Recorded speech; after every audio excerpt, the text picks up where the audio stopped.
Ok, pues hola, yo soy Armando, el encargado del ABC de Bioquímica y pues estoy muy emocionado por estar aquí con ustedes. Están empezando una nueva etapa, están empezando un nuevo ciclo y la verdad es que les queda muchísimo camino por recorrer. Y creo que bioquímica es una de las materias, pues, más bonitas y, si no es que más importantes que les van a servir para, incluso para sus ciclos clínicos, para segundo, con fisiología, para muchísimas cosas. Y es importante que tengan buenas bases de bioquímica para que puedan ir integrando diagnósticos clínicos, para que puedan ir integrando muchísimas cosas y ya se van a ir dando cuenta que eso es el objetivo pues, del curso, ¿ok? Más que aprender para que pasen el departamental, mi objetivo es que compartirles un poquito del cariño que yo siento por esta materia y que pues justo se lleven como toda esta integración clínica, esta integración que creo que es lo que le hace falta a esta materia. Muchos se enfocan como en lo químico como tal, en lo molecular y no en la parte biomédica, que creo que es lo fundamental y lo que más nos va a servir. Para esta clase vamos a ver agua y electrolitos. El cómo vamos a ir organizando el curso va a ser por medio bueno, ahí está mi presentación, ahorita me presento, pero va a ser por medio de 5 temas grandes, por así decirlo. Claro que va a haber temas en donde, pues prácticamente nos van a llevar 2 sesiones, ¿no? Nos van a llevar 2 sesiones o incluso, bueno, no, o sea, máximo nos van a llevar 2 sesiones algunos temas. El primero de ellos es justo, bueno, como que lo dividí de esta manera, agua y electrolitos y soluciones, aunque en su temario verán que es como un tema global, yo se los dividí así, vamos a tener 2 clases, ¿ok? La primera es esta, agua y electrolitos, y la segunda, soluciones. Sí van a tener que desempolvar un poquito de química de la prepa, pero pues no mucho, ¿ok? Básicamente vamos a intentarlo justo hacer lo más liviano posible y que no se les haga pesado, ni tampoco tedioso, ni tampoco aburrido, porque justamente creo que este bloque uno es medio tedioso, porque como que hay temas así que no, que luego como que no logramos conectar bien y que no logramos justo integrarlos de una buena manera, pero vamos a hacer que las clases sean lo más sencillas posibles.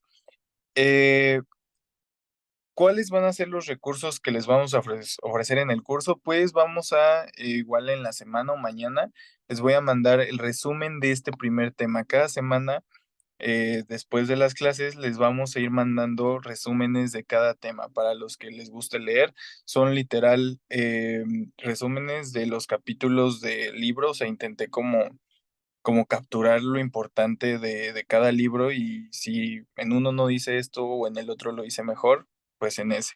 Justamente como que los libros base en los que me voy a basar en este primer bloque van a ser estos 3.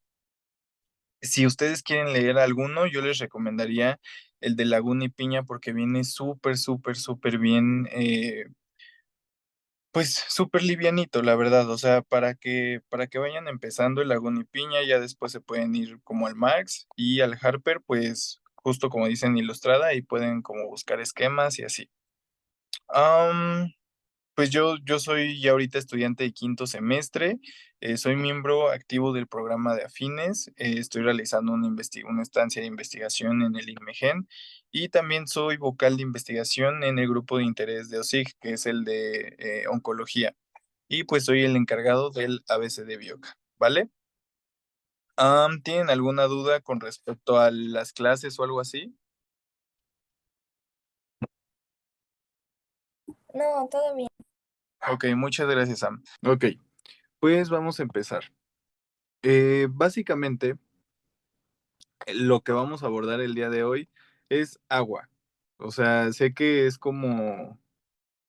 podría sonar como raro que todo el tema se trate de agua, pero es que el agua es un componente súper vital y aparte es el componente más abundante del cuerpo humano. En adultos, pues representa nuestro 60% del peso total. En niños es un poco más y representa un 75%. ¿Ok? ¿Y por qué es importante? Porque básicamente el agua tiene muchísimas funciones eh, pues funciones vitales que a nosotros nos van a servir, ¿vale? Como que la absorción y transporte de nutrientes. Pues básicamente nosotros al comer, nosotros al ingerir cualquier clase de alimento, vamos a absorber nutrientes, carbohidratos, proteínas, lípidos que iremos viendo a lo largo de todo el año, ¿ok? ¿Y cómo se van a transportar? Pues mediante la sangre. ¿Y la sangre de qué está hecha? De agua. Entonces, pues básicamente nos va a ayudar justo para eso.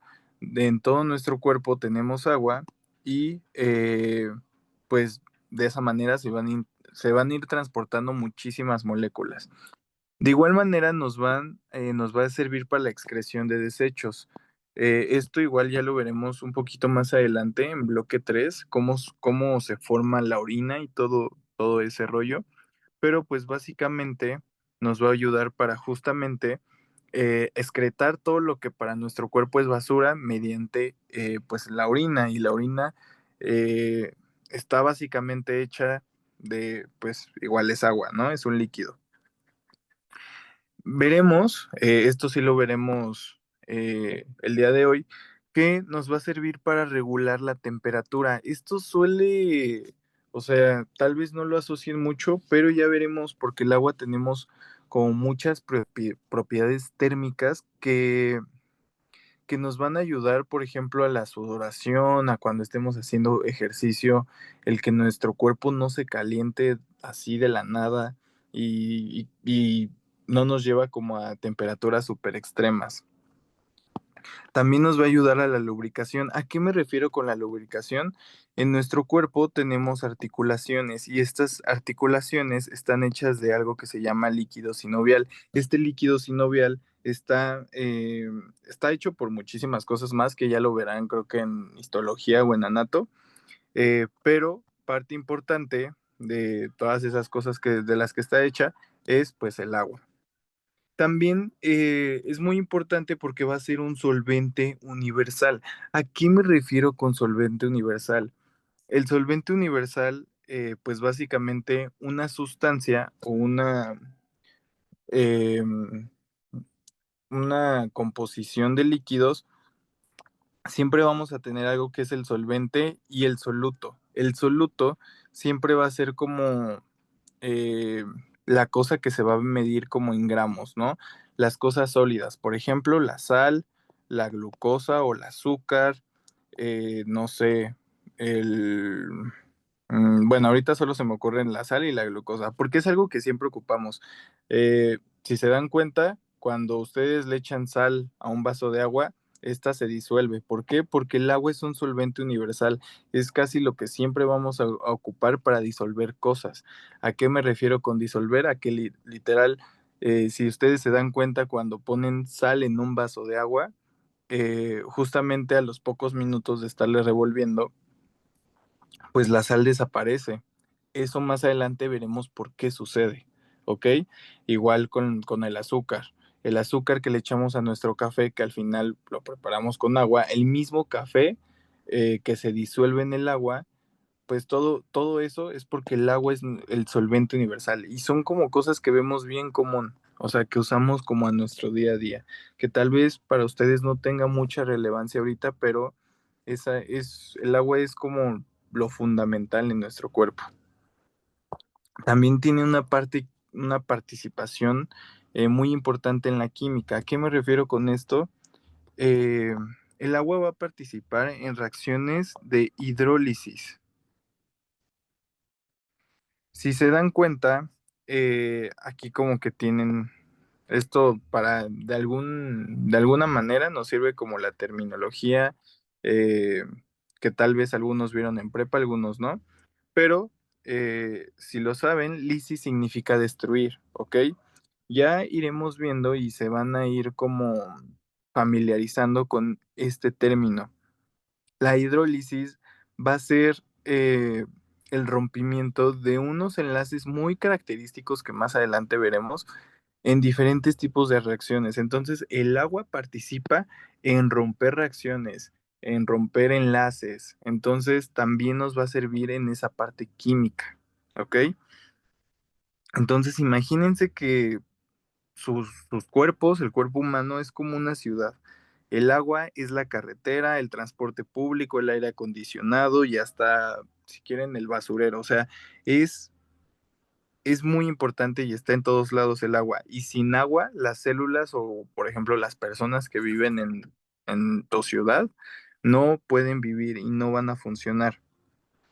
Eh, hay partes de nuestro, o sea, me pueden decir como partes de nuestro cuerpo que se les, ahorita ya les dije algunas, pero ¿qué se les ocurre aparte de la sangre que está hecho de agua en nuestro cuerpo?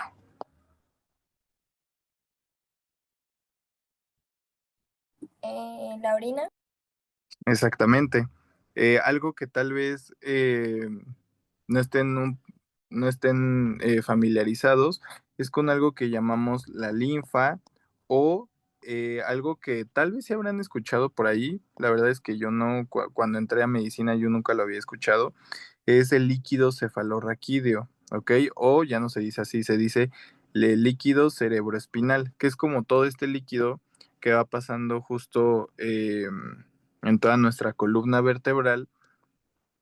Y ya van a ver en Anato y en Anato justamente para qué sirven. La linfa también es un producto de desecho, ¿ok? Y les dejo como de tarea que investiguen qué es el líquido cerebroespinal para que vayan a sus clases de Anato bien, porque está interesante. Pero básicamente, pues agua tenemos en todo nuestro cuerpo cumpliendo muchísimas funciones. Entonces, ¿se imaginan cuál es el órgano? O sea, si ya les dije que hay agua en todo nuestro cuerpo, ¿cuál ustedes creen que es el órgano que tiene mayor porcentaje de agua?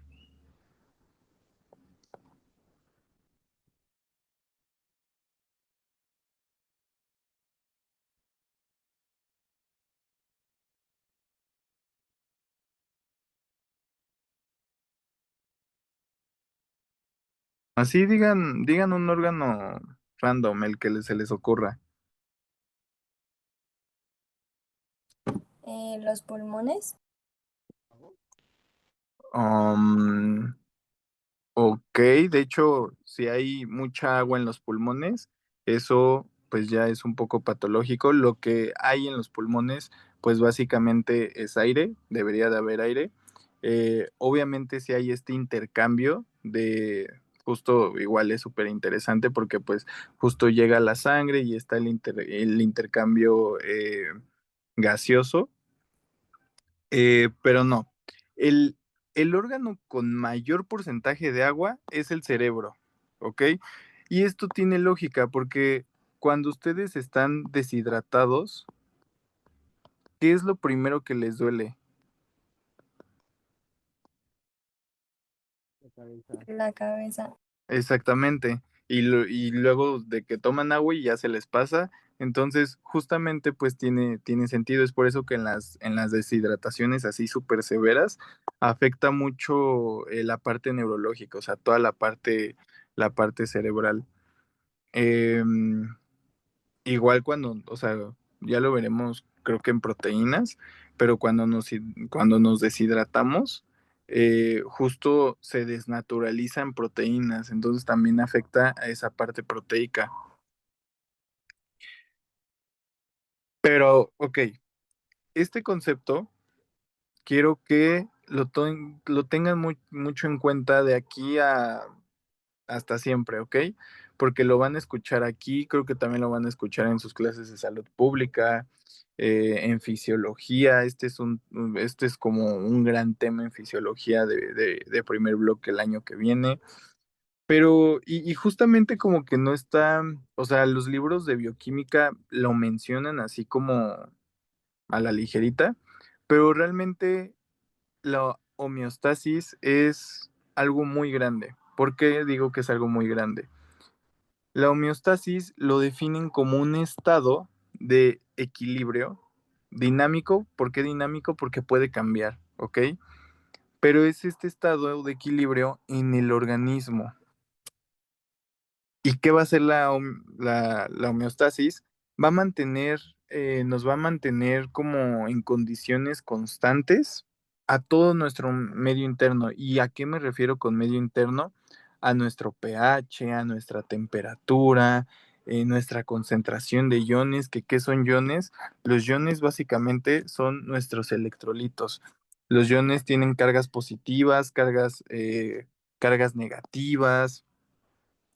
Entonces, van a mantener como todo esto en orden. También nuestro volumen de agua. Se darán cuenta que nuestro cuerpo, les digo que como que esto tiene un poquito más de relevancia en fisiología, porque ahí van a ver como todos los sistemas que tienen. De hecho, pues de este concepto parte toda la fisiología humana, porque tenemos muchos sistemas para equilibrar diferentes cosas. Por ejemplo, si estamos deshidratados, tenemos una hormona que lo que hace es que guardemos todo el agua posible para justamente no deshidratarnos más.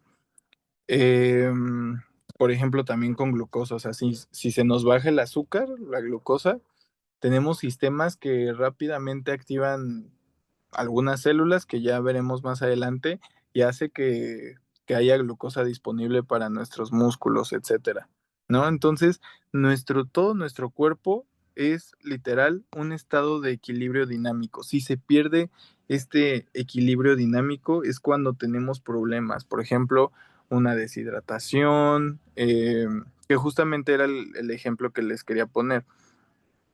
Una diarrea. Cuando tenemos diarrea nos deshidratamos porque estamos perdiendo agua pues por las heces, ¿no? Porque en una diarrea, pues nuestras heces pues no tienen consistencia, ¿no? Entonces por ahí va el agua, nos deshidratamos. ¿Qué hace nuestro cuerpo? Intenta equilibrarlo y ¿qué va a hacer? Va a ahorrar agua. Va a ahorrar agua, les digo que hay una hormona para eso, para que ahorre agua, para que la reabsorba en los riñones y así ya, pues obviamente vamos a seguir deshidratados, pero el cuerpo lo que está intentando es compensar, ¿ok? Entonces, nuestro cuerpo siempre, siempre, siempre, siempre, siempre va a intentar mantener eh, constantes todas nuestras condiciones del medio interno. El medio interno ya les dije que es como todo esto. Y justamente cuando se pierde la homeostasis es cuando ya hay un desequilibrio, cuando ya hay una enfermedad, cuando nuestros sistemas de compensamiento ya están fallando, etcétera. Eso les digo, lo van a ver en fisiología. Fisiología es una materia muy bonita, pero, o sea, esto es como introductorio, ¿ok? Justamente tenemos ciertos iones, les había dicho, ciertos electrolitos. Ustedes han escuchado que cuando nos deshidratamos no solo perdemos agua, sino que también electrolitos, supongo. Por eso existen estos sueros, el suerox, el electrolit, que tienen todos estos electrolitos, porque realmente, igual ya me estoy adelantando un poquito, pero eh, el sodio, que es como nuestro principal electrolito, siempre va a ir a donde vaya el agua, es como su uña y mugre. Entonces, imagínense, estamos deshidratados, o sea, el agua se está saliendo de nuestro cuerpo, el sodio la va a seguir y se van a ir juntos, se van a salir de nuestro cuerpo juntos. Entonces, justamente por eso también perdemos electrolitos y los otros intentan compensar. ¿Por qué? A ver, ¿por qué sucede esto? Nosotros tenemos algo que llamamos líquido extracelular.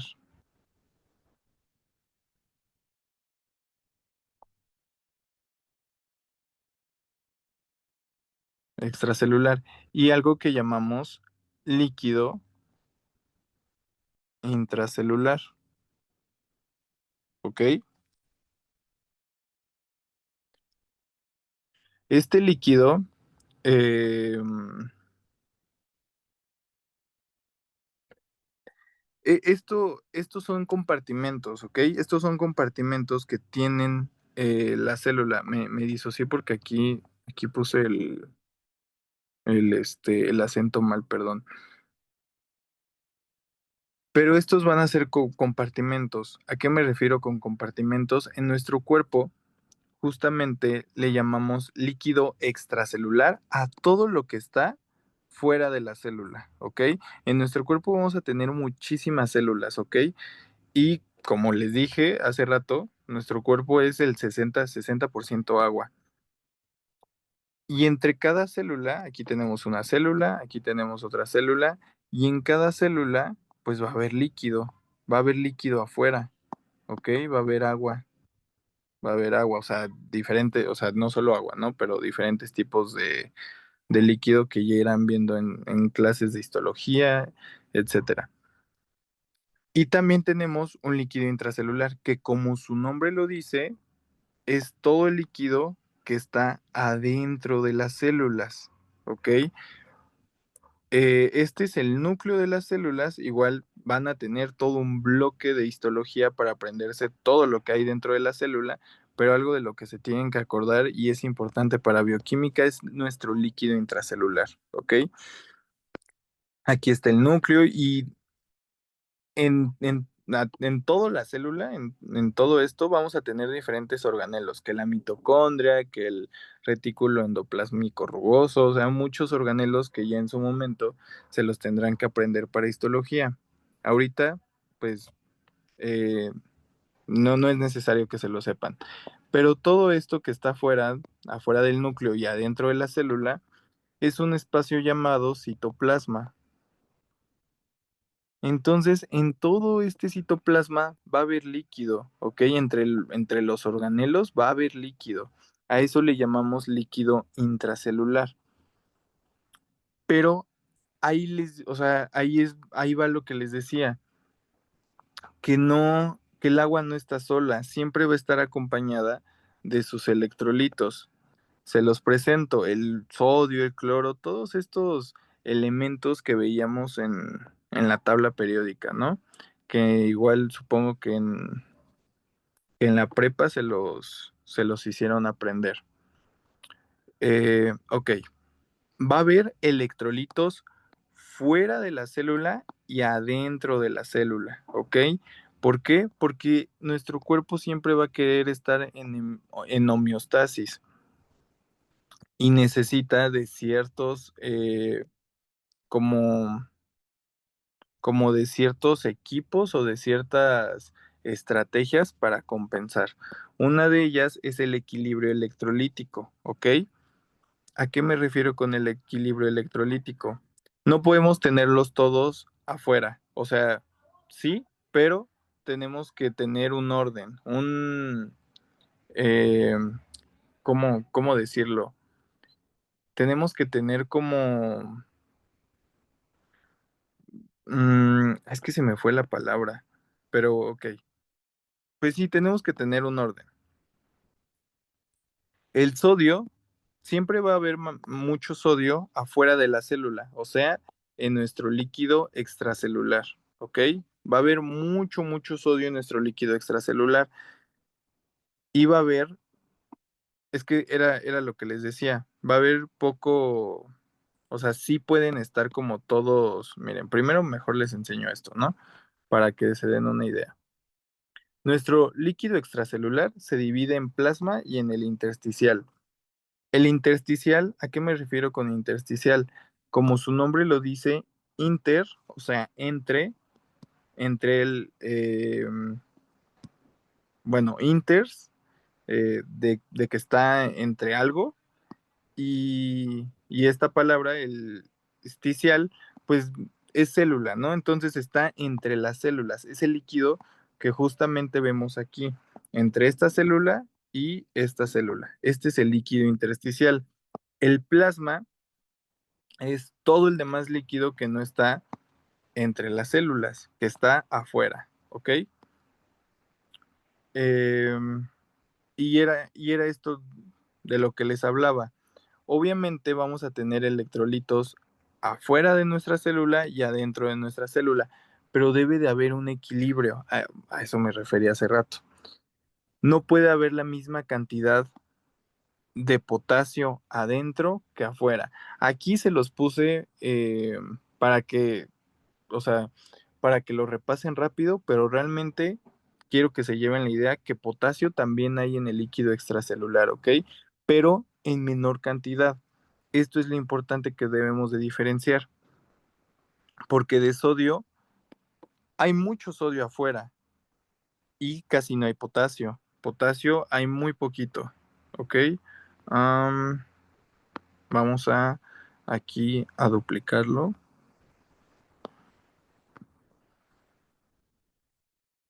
Mm, Ok, tenemos entonces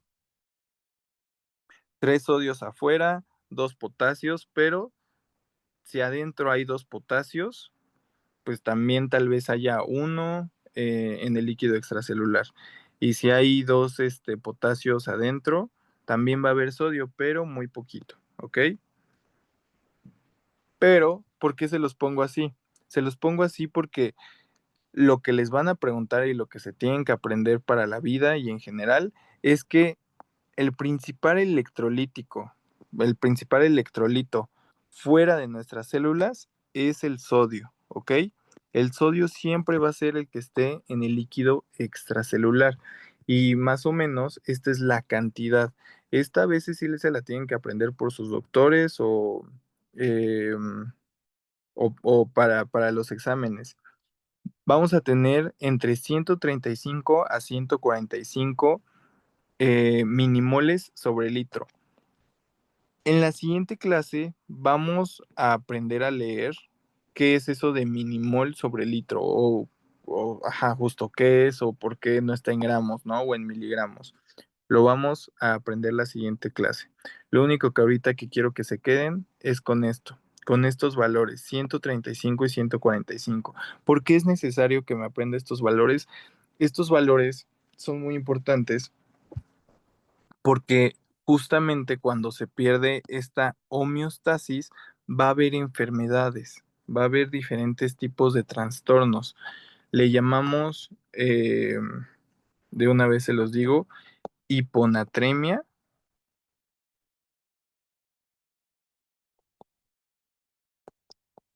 hiponatremia e hipernatremia, hipernatremia. Es que aquí me confundí. Soy un poco disléxico, entonces perdón si a veces pongo mal las letras. ¿A qué creen que se refieran estos dos términos? A que puede estar debajo de un valor base o más arriba del valor base. Exactamente. Entonces, vamos a tener este trastorno de hiponatremia cuando el sodio esté menor a 135 y vamos a tener una hipernatremia cuando esté mayor a 145.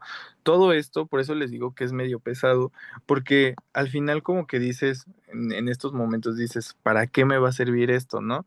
Pero después cuando en los estudios de laboratorio, lo que sea, cuando te toque como leer algo, pues tú ya lo vas a estar relacionando con estos trastornos, que estos trastornos aquí en esta materia no nos corresponden ver, a eso les corresponde ver hasta fisiología. Ahorita se tienen que aprender como lo básico, ¿no? ¿Qué es lo normal? Y los valores normales de sodio en el líquido extracelular son estos. Si se dan cuenta, obviamente cambia entre el plasma y el intersticial, pero si se dan cuenta, están pues muy cercanos de 135 a 145 y en el intersticial 139. Lo que yo he visto es que casi siempre todos toman en cuenta el de plasma. Pero ok, eh, en el líquido extracelular también lo que más vamos a tener va a ser el cloro. Entonces, aquí tenemos el cloro, ¿no? Vamos también a duplicarlo. Y el magnesio es el que va a estar, eh, aquí no lo puse, pero principalmente va a estar en el líquido extracelular. Pero bueno, estos, el sodio y el potasio, es con lo que quiero que se queden. ¿Por qué? Porque hay algo que llamamos bomba sodio ATPasa, ¿ok?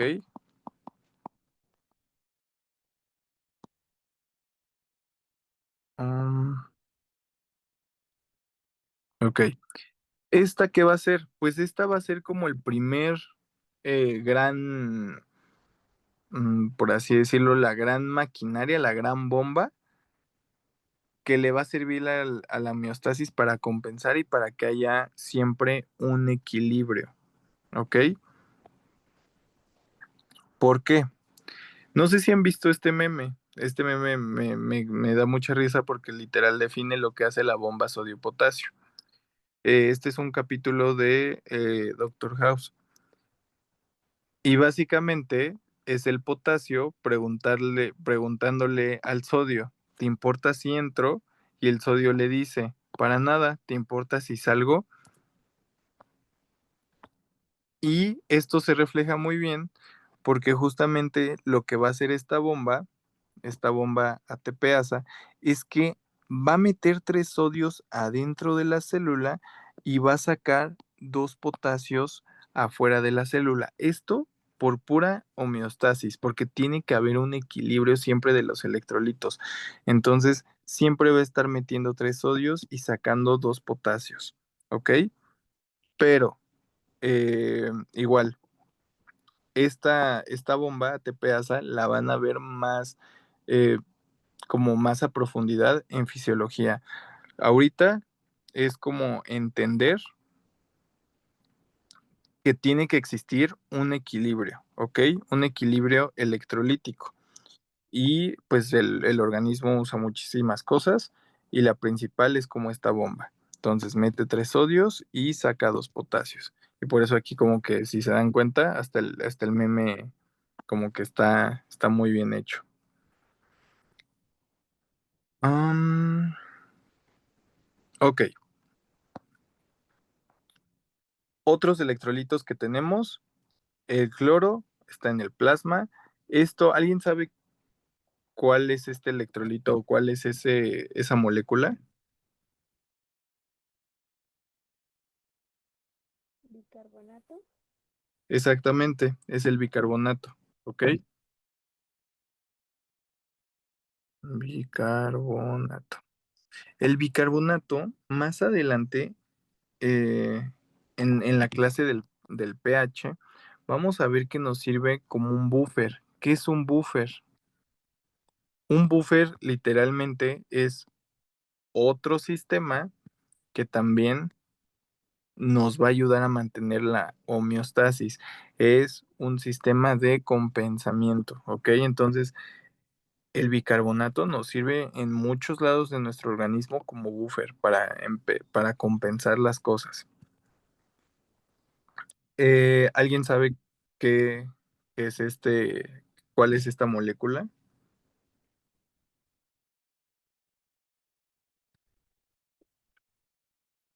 Ácido sulfúrico, ¿Cómo, cómo? es ácido, no, perdón, es ácido fosforílico.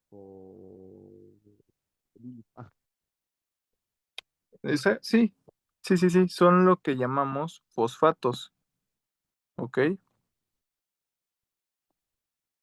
Si se dan cuenta, si han leído, si han tenido curiosidad o si les han sacado estudios, luego vienen los fosfatos en orina o luego vienen justamente como, eh, principalmente en los exámenes de orina, vienen como todos, a veces los electrolitos. Si hay como, si estás desechando como electrolitos, que les digo, si desechas agua, como que siempre infieran que pierden sodio. Pero hay algo importante y es que justamente los fosfatos también nos van a servir como buffer. Estos buffers los vamos a ver como más a fondo en el tema de pH, ¿ok? Vamos a ver para qué nos sirven estos buffers porque tenemos como diferentes buffers en varias partes de nuestro cuerpo y lo que van a hacer va a ser que haya como un equilibrio del pH, un equilibrio en general, pero justamente de ese tema, pues en el pH. Y en el líquido intracelular, era lo que les decía, el citoplasma. En el citoplasma, en el líquido intracelular, o sea, dentro de la célula, lo que más vamos a encontrar es potasio. Vamos a ver que tiene más o menos 150 minimoles sobre el litro. También vamos a ver fosfatos, pero si se dan cuenta, los fosfatos son mayores de este lado intracelularmente. También las proteínas. Las proteínas son mayores en el adentro de la célula. ¿Ok? De hecho, aquí tenía como. Entonces, aquí tenemos a los fosfatos y a las proteínas, ¿ok? Que son mayores adentro de la célula. Am, déjenme checar, ahorita les digo lo del magnesio porque no recuerdo muy bien. Ah, ya. El magnesio es principalmente intracelular. Les digo, todos estos, o sea, no se vayan con la finta de que solo existen en un lado. O sea, no de que si aquí hay potasio, si aquí hay fosfatos, acá afuera no. Sí hay, pero en menor medida, ¿ok? Siempre un lado va a estar como más concentrado de ciertos electrolitos y el otro lado, pues, de otros electrolitos, justamente para que haya este equilibrio. Acuérdense, siempre estamos buscando el equilibrio. Ok. ¿Tienen dudas con respecto a esto del líquido extracelular y líquido intracelular? No, todo bien.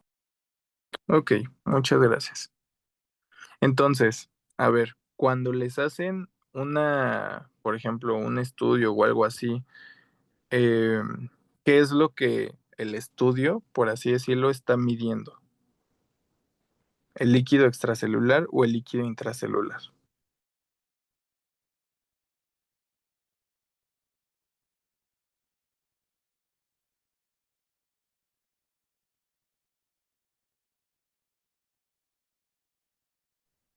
¿Cómo, perdón? Am, que cuando nos hacen un estudio de laboratorio, por ejemplo, ya sea, eh, no sé, una muestra sanguínea eh, o algo en orina, etcétera, ¿qué electrolitos o más bien qué compartimento es de donde se están basando los valores de los electrolíticos? De los electrolitos, no sé por qué digo electrolíticos. Acuérdense que plasma es parte de la sangre, ¿ok? El plasma ya lo verán igual en histología, que es parte de la sangre, ¿ok? La sangre se compone de plasma y eh, de otras células que van a ir viendo en histología. Pero acuérdense, entonces, si nos van a sacar un estudio de sangre o nos van a hacer cualquier laboratorio, siempre, siempre, siempre es del líquido extracelular. El líquido intracelular no nos lo pueden medir porque pues están dentro de las células, ¿ok? Entonces, cuando vean un estudio o algo así, digan, ay, ¿por qué el potasio está muy bajito? Porque están en el líquido extracelular. El sodio, líquido extracelular. Estos valores siempre los van a tomar en cuenta porque están en el líquido extracelular, ¿ok? ¿Sí me di a entender con eso? Sí, Sí. Ok, muchas gracias. Y, ok, les decía, el agua, o sea, nos conformamos por el 60% de agua, ¿ok? Y lo que su temario nos pide es saber como el agua corporal total de nuestro cuerpo. Entonces, un sujeto anatómico. Un sujeto anatómico normalmente, eh, eso igual lo van a aprender en anato, pero un sujeto anatómico principalmente es asexuado, o sea, no tiene sexo, pesa creo que 70, o bueno, aquí lo vamos a usar como 70 kilos, y también creo que normalmente mide unos 75, ¿ok? Ese es como un sujeto anatómico. El sujeto anatómico es como cuando no, cuando no queremos como especificar sexo, o edad o talla, y solo lo que hacemos es justo como que siempre está como, está como determinado esto para hacer como el estudio de la medicina más fácil.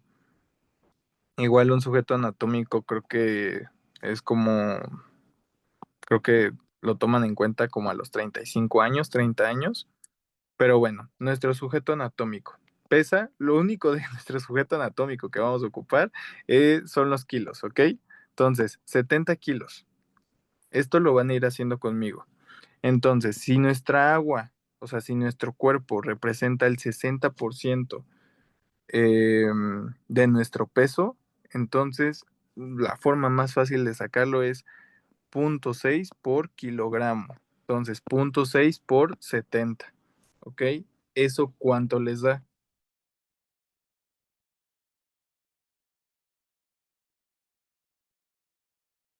42.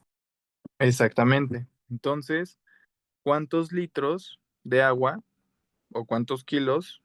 ¿Están de acuerdo que kilos es lo mismo que litros, no? Entonces, ¿cuántos litros de agua va a tener un sujeto que pesa 70 kilos?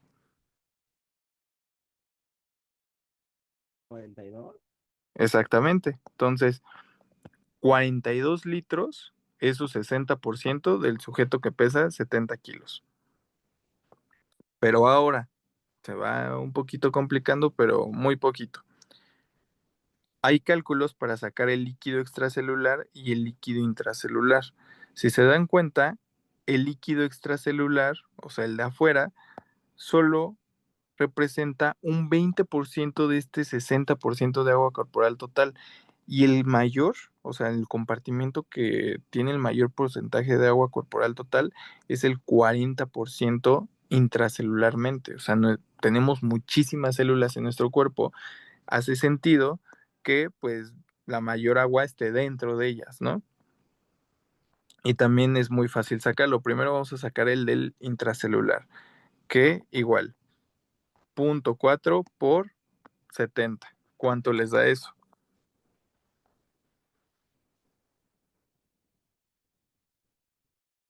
28. 28. Exactamente. Entonces decimos que para el sujeto de 70 kilos, el líquido intracelular valen 28 litros, ¿ok? 28 litros es todo el líquido intracelular que tenemos de un sujeto que pesa 70 kilos. Ahora, el líquido extracelular, lo mismo, representa el 20%, 0,2 por 70. ¿Cuánto les da eso? 14. 14, exactamente. Muchas gracias. Entonces, 14 litros es el líquido extracelular. Pero ¿se acuerdan que el líquido extracelular se dividía en líquido intersticial, que era el líquido entre las células, y el plasma, que es la sangre, ¿ok? Para que no se confundan, el plasma, justamente, la sangre se divide como en dos, ¿ok? Una parte que va a contener como todas las células, o sea, todas las células de la sangre, los eritrocitos, los neutrófilos, todo esto que ya verán en esto, y el plasma, que es la parte que va a contener el agua, ¿ok? Entonces, el plasma es parte de la sangre, pero es el que contiene mayoritariamente agua. Y aquí, pues sacamos igual el porcentaje por si se los piden. Entonces, 0,15 por 70, ¿cuánto les da?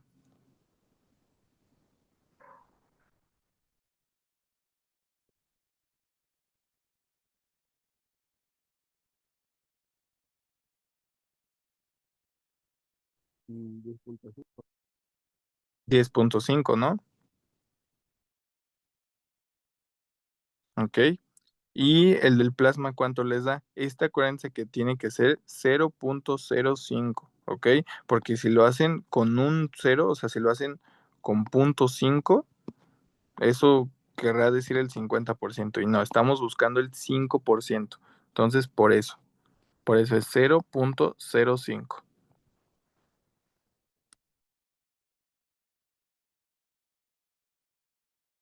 ¿Eso cuánto les da?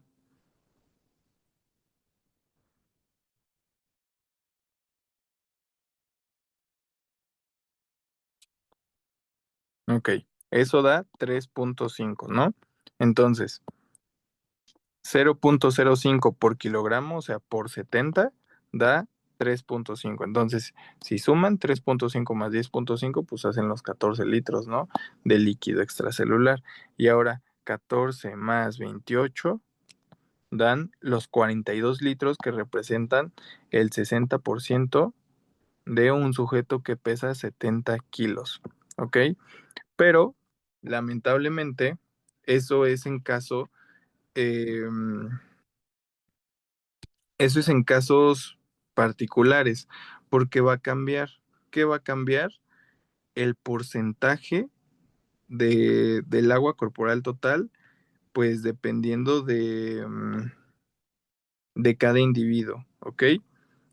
Porque varía mucho dependiendo del sexo y de la edad. ¿Por qué? Porque en las mujeres, en los hombres, pues esto, el 60%, sí.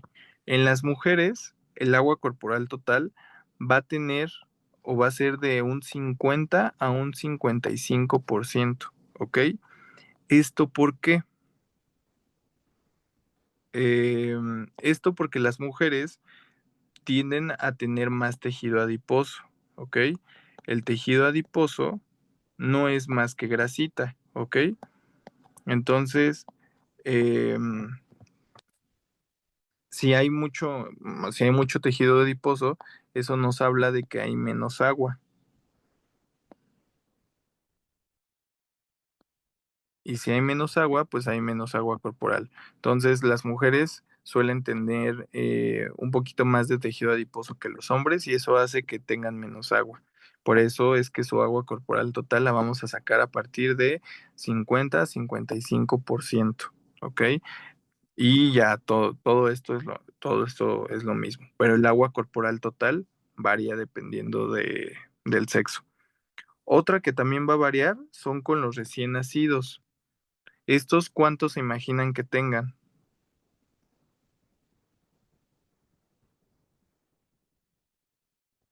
Un mayor porcentaje. Sí, pero ¿por qué? ¿Por qué te imaginas que tengan mayor porcentaje?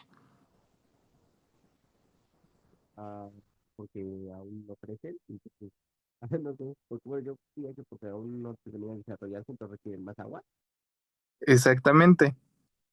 Tienen entre 70 a 75%. Pero esto, o sea, ya más como específico, es porque aún no se han desarrollado como bien sus músculos. Justamente están como más hechos eh, justo de tejido. O sea, tienen más como tejido adiposo que músculo.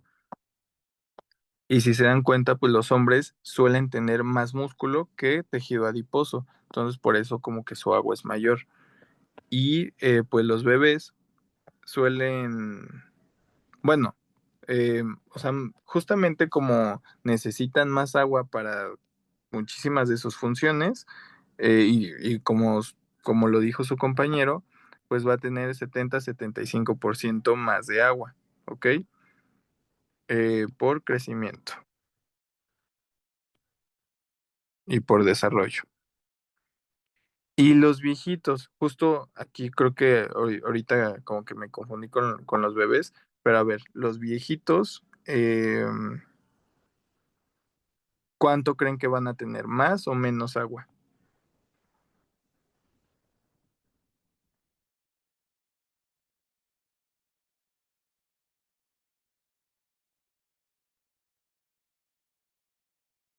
Van a tener menos agua, ¿ok?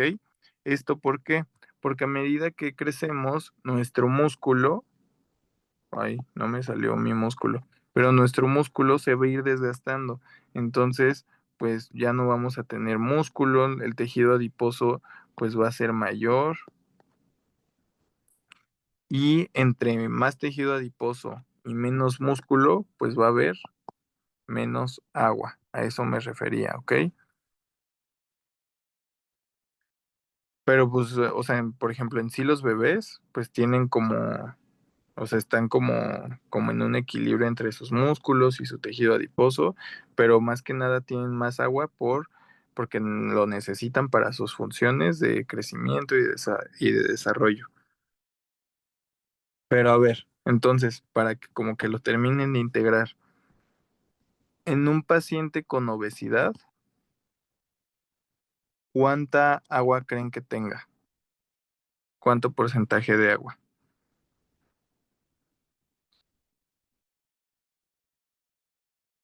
¿Más o menos que el 60%? Al menos, ¿no? Menos. Exactamente. Exactamente, porque entre más grasita, más tejido adiposo, menos agua. Van a tener ahí los pacientes entre 45 a 50% de agua, ¿ok? Y por ejemplo, las personas que hacen ejercicio, que son atletas y así, entre más músculos tengan, pues más agua también van a tener. Esos hasta llegan a tener hasta un 70% de agua corporal total, ¿ok? Am, Ok, si quieren, ahí pueden como hacer como sus conversiones, dependiendo como del sexo o de la población. Pero realmente esto es más como dato interesante, ¿no? Como dato ahí por si alguno de sus doctores se los llega a preguntar en algún examen o así. Porque en los departamentales suelen bueno, en su momento sí preguntaron a alguien que tenía como obesidad, pero pues solo le tenías como que sacar su agua corporal total y te podías ir por este y creo que no o sea, no salía como el exacto, pero si sabes que como que tienen menos porcentaje, pues ahí ya a lo mejor podía ser un poquito más exacto. Ok, ahora vamos a hablar de todas estas propiedades de lo que les digo. Ahora sí lo interesante, lo importante. Las propiedades físico-químicas del agua, ¿ok? Sabemos desde, pues creo que desde la secundaria, que esto es el agua, ¿no? H2O. El agua está conformada por un hidrógeno, un oxígeno y otro hidrógeno, ¿ok? ¿Ustedes saben las cargas que tiene, o sea, me refiero a cargas con positivo o negativo? ¿Saben el hidrógeno qué es? Si positivo o negativo. Es positivo, Exactamente. Y el oxígeno. negativo. Exactamente. ¿Ok? Y esto tiene muchísima relevancia. Si se dan cuenta, hay como muchos componentes o muchas moléculas que se asocian con el oxígeno. ¿Esto por qué? El oxígeno, como lo vieron en sus clases de química, es una molécula muy inestable, tiene muchos electrones, tiene muchos, pues justo muchos electrones con carga pues negativa, ¿no? Es alguien que siempre va a intentar, es como el típico que no sabe estar solo y necesita a alguien para estar estable. Así es el oxígeno, porque siempre va a estar buscando a alguien para que se emparejen sus electrones y como que la molécula se estabilice. Y ahí va a encontrar al hidrógeno. El hidrógeno es como el amor de su vida porque dice, de aquí soy, de aquí te voy a agarrar. Entonces los agarra porque los atrae.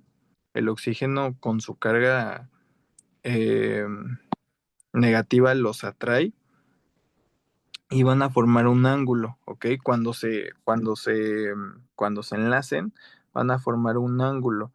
Un ángulo, los libros le llaman de 104.5 grados. ¿Pero esto por qué? porque también van a formar un tetraedro, ¿ok? La molécula del agua forma un tetraedro, pero ¿por qué va a formar este tetraedro? Porque si se dan cuenta, si se fijan en esta imagen, el oxígeno pues está en el centro, si se dan cuenta, con sus 8 pares de electrones, 2 en la primera capa y 6 en la segunda. Y cada hidrógeno tiene un electrón y con él se va a enlazar y van a formar un enlace covalente. El hidrógeno y el oxígeno van a formar enlaces covalentes, ¿ok? Entonces así el hidrógeno completa su dúo y pues el oxígeno como que dice, me voy a estabilizar un poquito, ¿no? Pero si se fijan, al hidrógeno le quedan dos electrones, o sea, le quedan electrones libres, ¿ok? Le quedan 2 pares de electrones no compartidos, aquí arribita y por acá. Y estos no se van con ningún hidrógeno, pero sí van a ocupar espacio, ¿ok? Hagan de cuenta que ocupan todo este espacio. Ay, aquí están como el espacio que van a ocupar esos electrones. O sea, como van a ocupar espacio, eh, como que estos dos electrones van a empujar imagínense como que lo van a empujar como al oxígeno hacia abajo y es lo que va a generar como este ángulo, ¿ok? Entonces los electrones no compartidos del oxígeno van a formar este ángulo al como que empujar al oxígeno.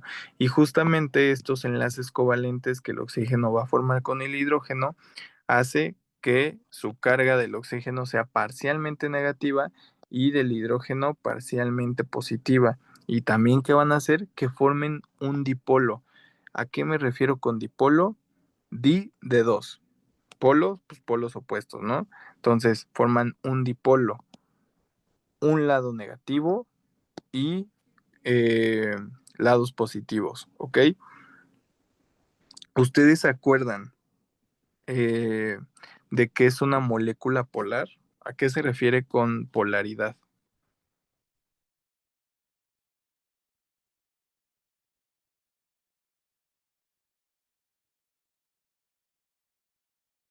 Ok, no pasa nada.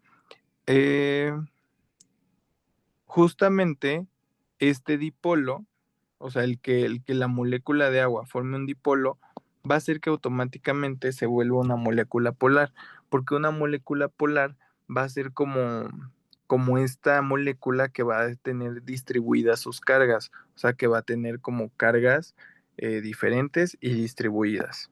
¿Ok? Entonces tenemos el lado positivo y el lado negativo. Y eso es lo que le hace una molécula polar, con cargas, pero distribuidas y no iguales.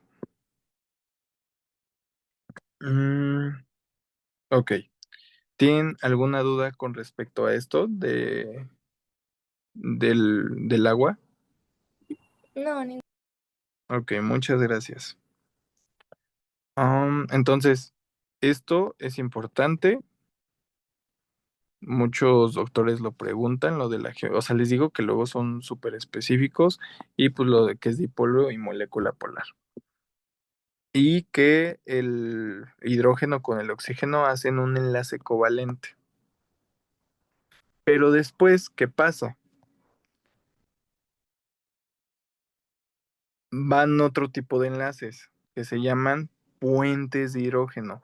Estos puentes de hidrógeno, ¿qué son? Pues no son más em, que estos, o sea, son más eh, que estos enlaces que van a unir moléculas de agua con otras moléculas de agua. Entonces, la molécula de agua solita no va a estar satisfecha así nomás, va a buscar siempre a más, ¿no? Que se unan como a su cúlputo, a su poliamor. Entonces, lo van a hacer por medio de puentes de hidrógeno. Este es un puente de hidrógeno. Si se dan cuenta, o sea, suena como puente de hidrógeno, porque dirían, pues se une un hidrógeno con otro hidrógeno. No, se une el hidrógeno de una molécula de agua. ¿Con quién creen? Con el oxígeno. ¿Se acuerdan que aquí había otros dos electrones que no estaban siendo ocupados por nadie, y les digo, el, el oxígeno los va a traer, ¿ok? Acuérdense, opuestos se atraen, iguales se repelen. Entonces, justamente los va a traer con sus dos electrones, sus dos pares de electrones que andan sueltos y van a formar los puentes de hidrógeno. Se dice que cada molécula de agua se puede unir con 3.5 moléculas vecinas. Entonces, aquí hay una, ¿no? Aquí ya se unió una. Bueno, pongamos esta molécula como la principal, ¿no? Se une con una, ¿ok? Ahí ya tenemos un enlace, un puente de hidrógeno. Aquí se une con otra, ¿ok? Em, ¿Y la otra en dónde se uniría? ¿O cómo se unirían?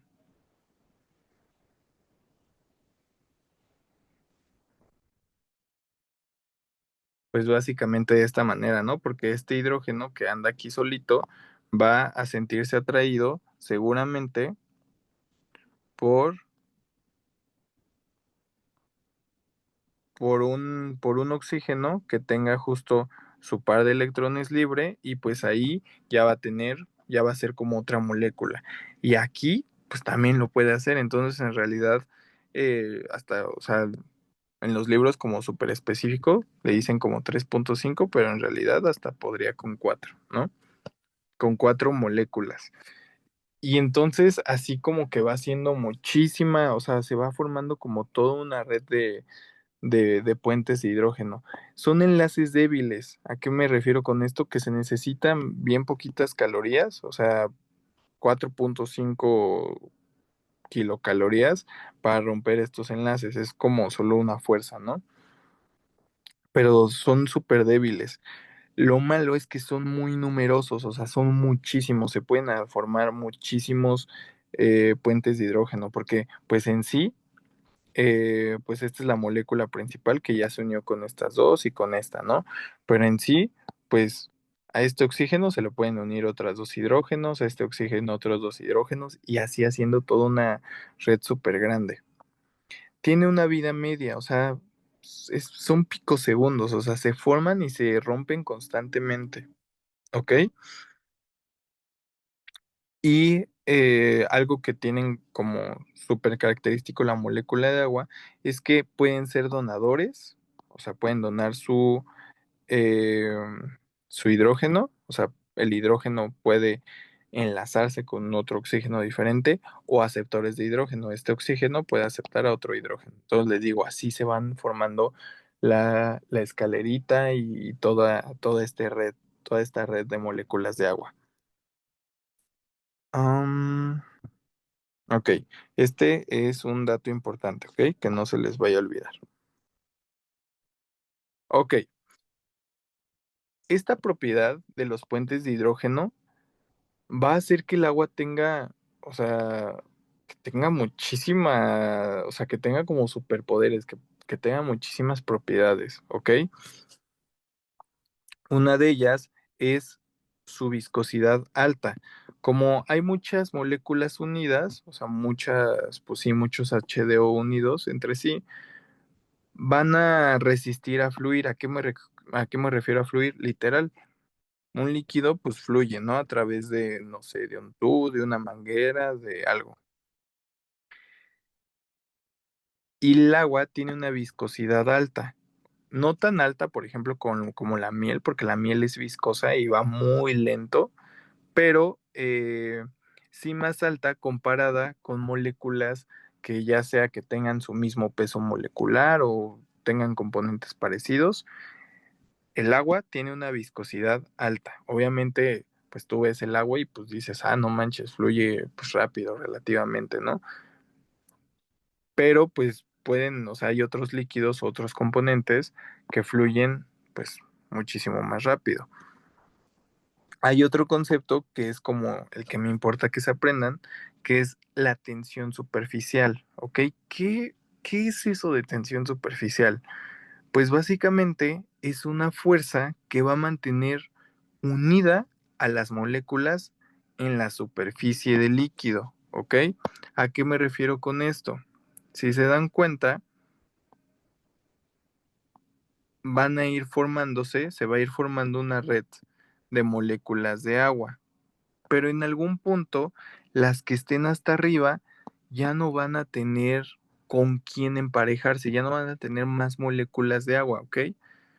Entonces, lo que va a hacer la tensión superficial es que va a ejercer fuerza, como que va a jalar todo hacia adentro, o sea, ejerce una fuerza hacia aquí y entonces va a formar lo que conocemos como una gota, o sea, la tensión superficial es lo que en realidad le da al agua la forma de gota. Am, pero es por esto, porque por los puentes de hidrógeno, porque como en la superficie pues ya no va a haber más enlaces, lo que va a hacer es como que eh, pues el agua, la naturaleza, es que van como que todas estas moléculas como que las va a jalar para abajo, ¿ok? Las va a jalar hacia adentro como si, o sea, como si la superficie del agua estuviera como con piel invisible, como que si ya, o sea, no se puede expandir, sino que se jala. O sea, se jala hacia adentro y forman como una barrerita, como si fuera una piel elástica, pues invisible. Y justamente eso hace que se dé la forma de gota. ¿Por qué se va a dar la forma de gota? Porque el agua va a querer como, o sea, si se dan cuenta, no le conviene que varias moléculas estén como ahí en la superficie sin nadie que se conecte. Les digo, las moléculas de agua quieren conectar con todo, quieren crecer su red de poliamor. Entonces no le conviene que haya tantas afuera si se pueden ir como yendo para abajo e irse conectando unas con otras. Entonces lo que hace el agua bien inteligente es que forma la gota haciendo como el menor contacto eh, pues sí, la menor superficie posible, o sea, haciendo que haya menor superficie posible. Y si se dan cuenta, pues tiene sentido, porque si se dan cuenta, esta parte es muy estrecha, ¿ok? Entonces ahí ha de haber como una molécula de agua, ¿no? Esta. Y entonces ya se va como abriendo porque ya se van como formando, se va formando como la red y pues eso es lo que le da la forma de gota en realidad. ¿Esto sí lo entendieron? ¿Sí me di a explicar? Sí, todo bien. Ok, muchas gracias. Eh, Van a ver ahorita por qué como que es súper importante. Pero antes de eso, también una propiedad que le da como los puentes de hidrógeno al agua, es que eh, el agua, si se dan cuenta, va a ser líquida a temperatura ambiente. Otros compuestos o otros elementos en temperatura ambiente o son gas, ¿ok? Son gas.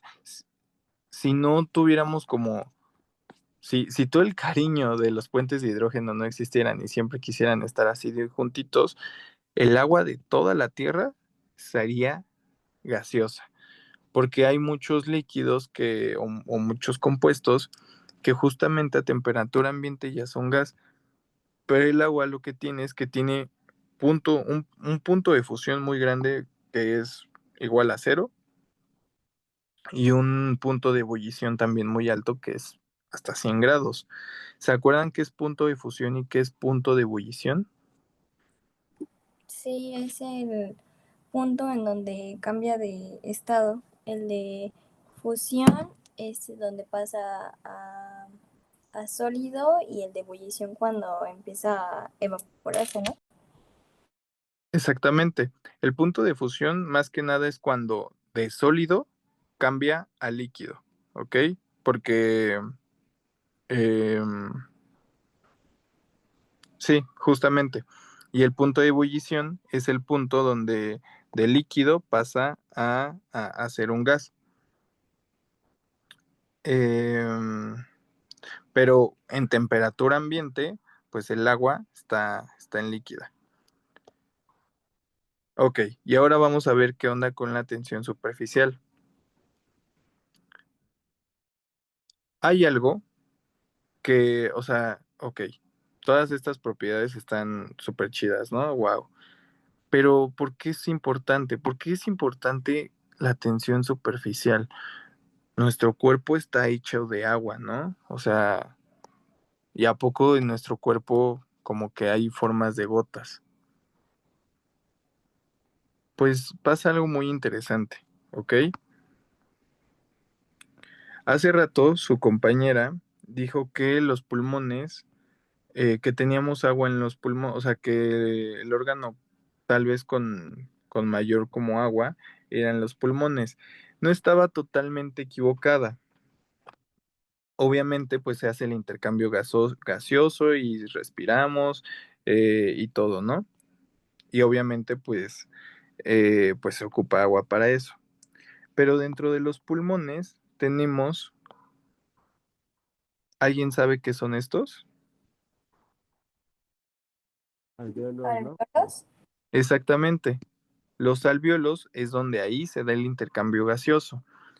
Y en los alvéolos, mm, esta imagen está más bonita. En los alvéolos, en su capa interna,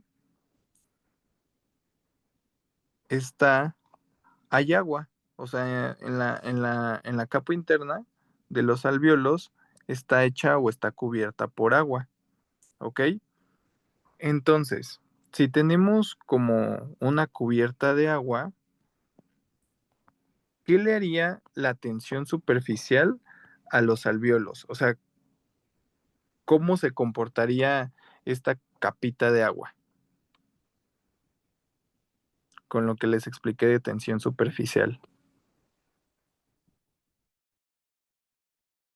Ah, pues sería que como era más chico, como se comprimiera.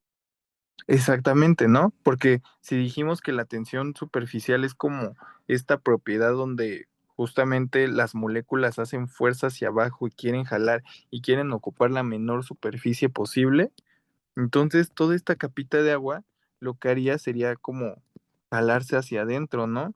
¿Y eso qué haría? Comprimiría el alvéolo y a eso le llamamos, ok, pues les comentaba que justamente la tensión superficial, con esta pequeña capita de agua que se forma en el alvéolo, lo que va a hacer, pues va a jalar como la capita de agua hacia adentro, ¿no? Y esto que va a pasar, pues que el alvéolo colapse, ¿no?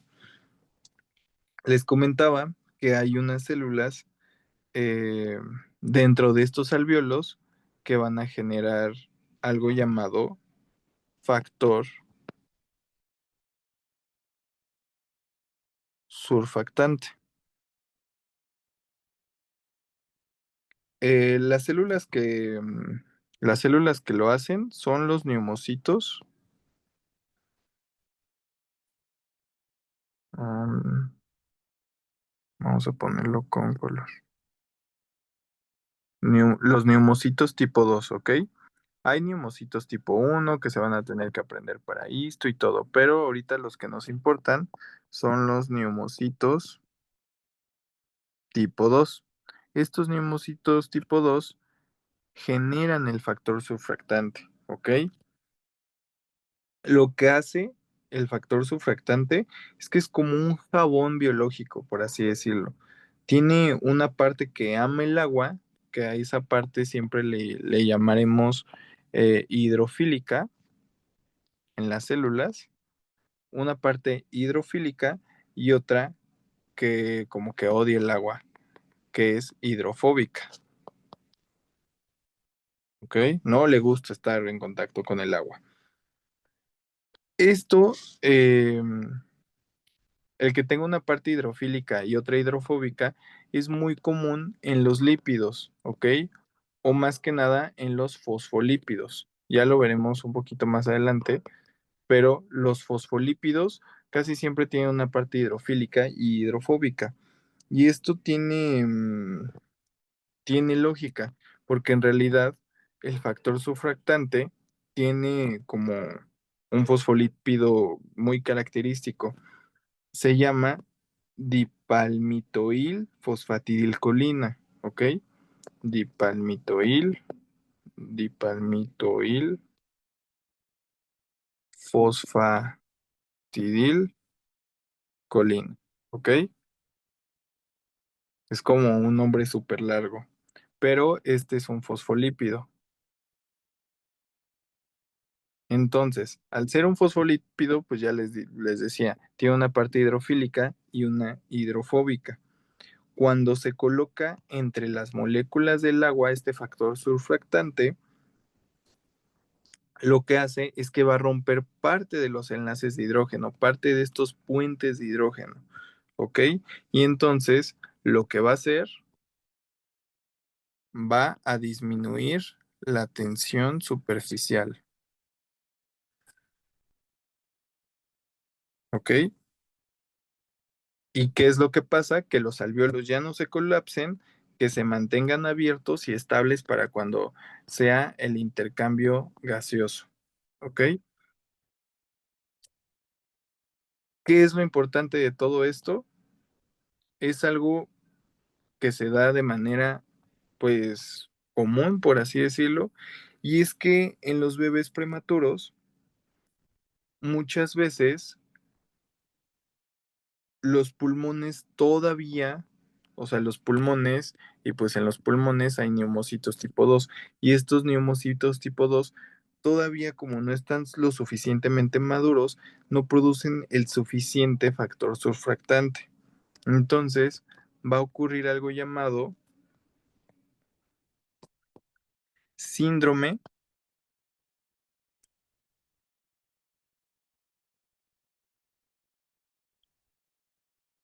síndrome de dificultad. Ay, me comí la L. Dificultad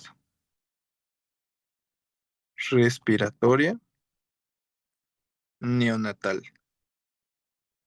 Entonces, este síndrome, ¿por qué pasa?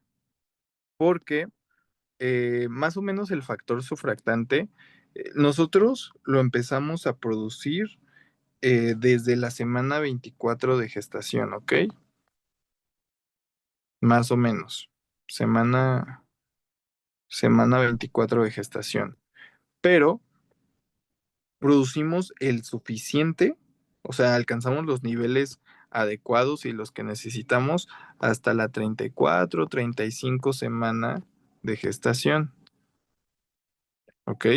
Así van a abreviar semana de gestación. Y más o menos estas semanas de gestación corresponden más o menos a los 8 meses. Entonces, imagínense, un bebé que nace a los 7 meses todavía no va a tener el suficiente factor sufractante, ¿ok?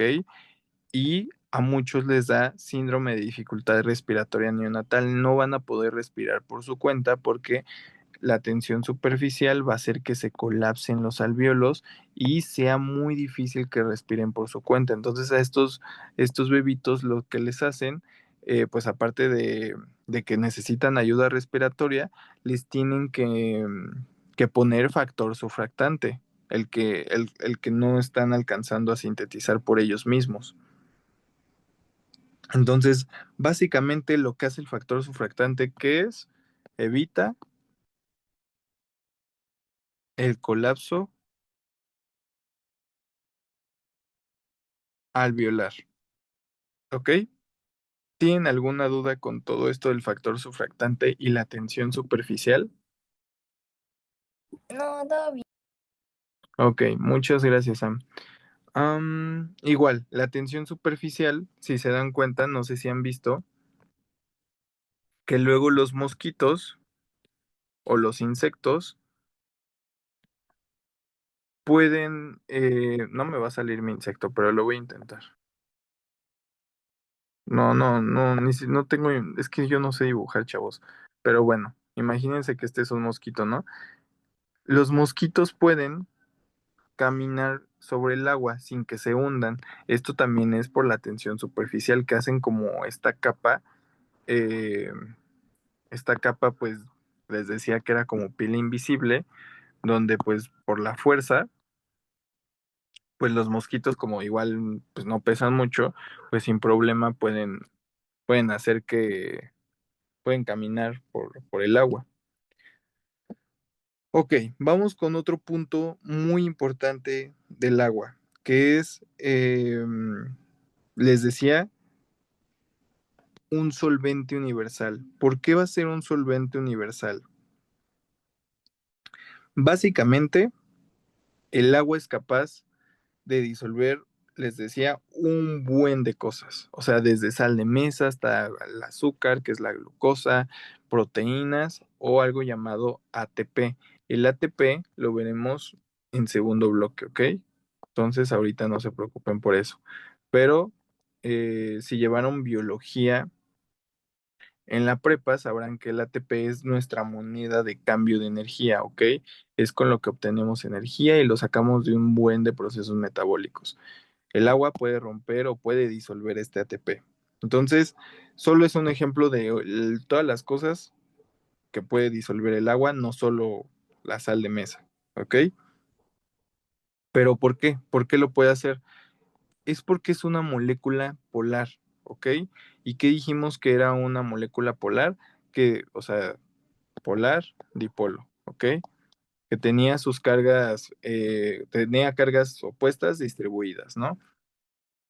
Tiene un polo negativo y uno positivo, que son el oxígeno y los hidrógenos. Y este dipolo funciona como un imán molecular, ¿ok? ¿Por qué ustedes dirían que funciona como un imán molecular? O sea, ¿a qué les suena esto? Porque atrae otras moléculas, porque, o sea, de un lado, bueno, las opuestas más bien, ¿no? Exactamente. Va a formar el agua algo que se llama esferas de solvatación, ¿ok? A esto le llaman como hidratación, por así decirlo. Tenemos nuestra molécula de agua. Imaginen que le echan sal a un vaso de agua. Vamos a disolver sal, ¿no? ¿De qué está hecha la sal? De cloruro de sodio, ¿no? Entonces tenemos al sodio y al cloruro. Si se dan cuenta, el cloruro tiene carga negativa y el sodio tiene carga positiva. Entonces, ¿el sodio por quién va a estar?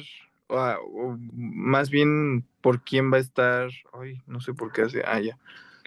El sodio, ¿por quién se va a sentir atraído? ¿Por quién de estas moléculas?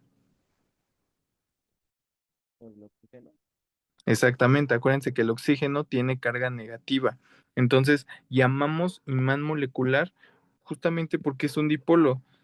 Aquí hay cargas negativas y aquí hay cargas positivas. Entonces, cuando disolvemos sal, cuando le echamos sal al agua, lo que estamos haciendo es que el oxígeno va a atraer al sodio y el cloro se va a ver atraído por la carga positiva del hidrógeno.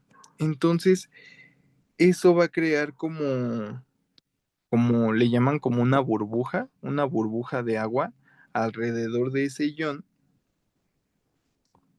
y esa como burbuja es la que llamamos burbuja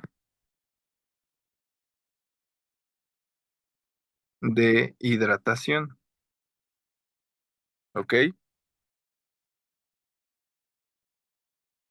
Pero pues este recubrimiento hace que como que, pues si el cloruro de sodio venía junto como sal, pues esta burbuja de hidratación por ¿cómo se dice? Atrayamiento, bueno, que, que las cargas se atraen, pues va a hacer que se forme esta burbuja de hidratación y eso, pues, consecuentemente va a hacer que el sodio y el cloruro se separen. Entonces va a disolver el compuesto, ¿no? Porque acuérdense que la sal está hecha de cloruro de sodio. Entonces, si el oxígeno dice, ah, vente para acá conmigo sodio, y el hidrógeno dice, ah, vente para acá conmigo el cloro, los van a separar y pues así va a funcionar el cómo va a disolver ciertos componentes. Como que justamente rompe la fuerza de atracción entre el cloro y el sodio, porque pues es más fuerte como la atracción que sienten por el hidrógeno y el oxígeno de alguna manera. Pero también hay otro concepto importante, que este sí es súper preguntable, ¿ok? Eh, Casi siempre les van a preguntar cuál es la propiedad que le da al agua, pues sí, qué propiedad le da al agua el que sea un solvente universal. Muchas veces o te ponen puentes de hidrógeno, te pueden poner una molécula polar y eso estaría relativamente bien, pero la respuesta siempre va a ser su constante dieléctrica, ¿ok? ¿Qué es la constante dieléctrica? Es como esta medida o como esta fuerza, o más bien, como aquí dice, la capacidad que va a tener el agua para disminuir la fuerza de atracción electrostática entre iones con carga opuesta. ¿A qué me refiero? Es como una medida de que también un solvente, en este caso nuestro solvente, acuérdense que siempre va a ser el agua, va a reducir la atracción entre cargas opuestas. Entonces, esta hidratación o estas esferas de solvatación, sí, claro, o sea, el agua las hace, ¿no? Pero también lo que va a estar involucrado ahí es su constante dialéctrica, porque es esta fuerza, imagínense toda esta fuerza que tiene el agua para que estos dos, para que la atracción de estos dos disminuya y así se disuelva. Entonces, esa es la constante dieléctrica. Imagínense un Pikachu, por ejemplo, o sea, si se les hace como más fácil recordar, imagínense un Pikachu que es la constante dieléctrica y con toda su energía va a romper la atracción que tiene el sodio con el cloro, o sea, con iones con carga puesta, ¿ok? Entonces, rompe esa atracción y eso es lo que ayuda también al agua a, a que disuelva la mayoría de cosas, porque si bien la hidratación, pues, claro, es un punto fuerte, como lo más importante es esta constante dieléctrica, que como que tiene, no sé qué tiene el agua, pero es como el que siempre va a traer todo, ¿no? El que no le importa destruir relaciones, siempre él va a querer como acaparar todo. Y eso es lo que hace justamente. Em, Se dice que el agua tiene una constante dieléctrica de 78,5, ¿ok? Ahí, 78,5. Esto a una temperatura de 25 grados Celsius, ¿ok? Este dato pues no es tan importante, es como muy específico. Lo que quiero es que entiendan el concepto de constante dieléctrica, ¿ok? Porque significa que va a debilitar justamente la atracción entre los iones cargados y ¿qué es lo que hace? Pues permite que se separen pues de manera muy fácil, ¿ok? Y esto es lo que hace que el agua pues sea el solvente universal, principalmente su constante dieléctrica, que es muy alta a temperatura pues ambiente, por así decirlo. Si lo quieren como comprobar, eh, sí, o sea, han intentado separar como dos imanes en el aire y pues cuesta trabajo, ¿no? Cuesta mucho trabajo como separarlos. Pero si, o sea, si nunca lo han hecho, la próxima vez que tengan imanes, los van a meter al agua y la fuerza, o sea, la fuerza con la que se van a separar es muchísimo más fácil a cuando estaban en el aire. Entonces, justamente eso es lo que hace el agua con los iones. ¿Tienen alguna duda de la constante dieléctrica o de por qué es un solvente universal? ¿No? Ok, No, vale, muchas gracias. Ya vamos a acabar. Nos faltan cosas súper, súper poquitas. El agua va a tener algo pues sí, va a tener algo que llamamos efecto hidrófobo, ¿ok? Que era algo que ya les había como adelantado un poquito antes. Este efecto hidrófobo no es una fuerza pues como directa, por así decirlo, sino una consecuencia de cómo las moléculas de agua, que ya vimos que es un dipolo, polos positivos y el polo negativo, se van a organizar alrededor de sustancias apolares, ¿ok? El término de apolar se refiere a siempre que algún término tenga una A al inicio, quiere decir que no tiene nada, ¿ok? Entonces es como es apolar, o sea, sin polaridad. Entonces, o sea, en palabras como más sencillas, va a ser la consecuencia de cómo las moléculas de agua se van a organizar alrededor de sustancias que no tienen carga, o sea, que no tienen polaridad. Si se dan cuenta, ahorita vimos qué es lo que pasa con sustancias que están cargadas, pues las atraen, ¿no? Opuestos se atraen, el oxígeno atrae a las cargas positivas y así. Ya lo vimos con sustancias polares y porque eso, pues, es conveniente y nos ayuda a que sea un solvente. Pero, ¿qué pasa con sustancias que no tienen carga? Pues básicamente esto. Si se dan cuenta, cuando intentamos mezclar agua con aceite, quedan separados. ¿Por qué? Porque básicamente eh, el agua, o sea, aparte de que quiere acaparar como todas las cargas, luego es un poquito mamona, por así decirlo. Si no, o sea, si no tiene carga, te manda muy lejos y prefiere ella hacer o como que juntarse más, o sea, hacer más puentes de hidrógeno ella misma que con la sustancia que no tenga cargas. Entonces, va a aparecer una molécula no polar. Los lípidos o en palabras más sencillas, las grasas son moléculas que no tienen carga, ¿ok? Y pues o sea, como no tienen carga, el agua no puede formar puentes de hidrógeno con ellos. Entonces, como que el agua dice, no, pues no me sirves de nada. Y va como a hacer una tipo jaula, o sea, como una, pues sí, como una tipo jaula de moléculas sumamente ordenadas alrededor de la superficie, o sea, como que va a ser como una capita y eso va a disminuir la entropía. La entropía también es otro concepto que vamos a ver en los últimos temas, pero básicamente la entropía, ahorita véanla como desorden, ¿ok?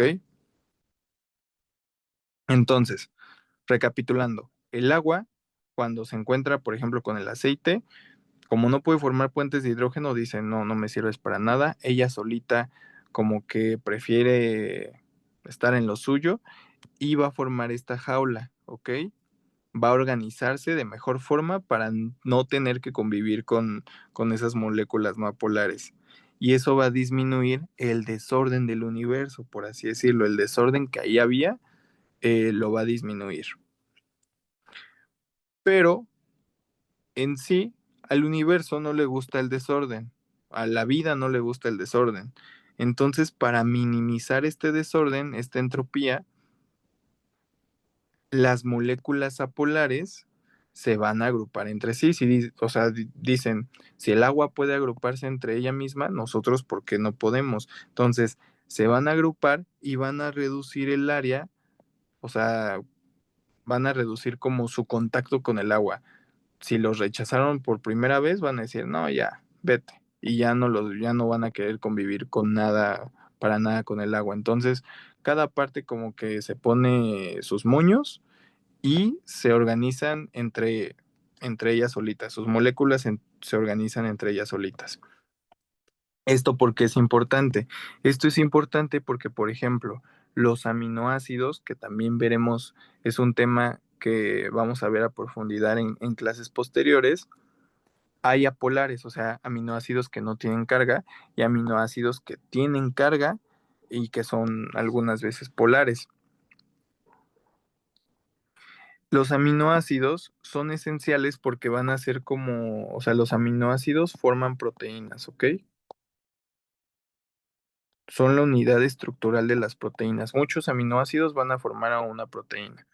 Entonces, en el plegamiento de proteínas, este efecto hidrófobo es importante porque los aminoácidos apolares, o sea, los que no tienen carga, pues como no quieren convivir con los que sí tienen carga, van a quedar en el interior de la proteína, o sea, van a quedar adentro, por ejemplo, de la casita, por así decirlo.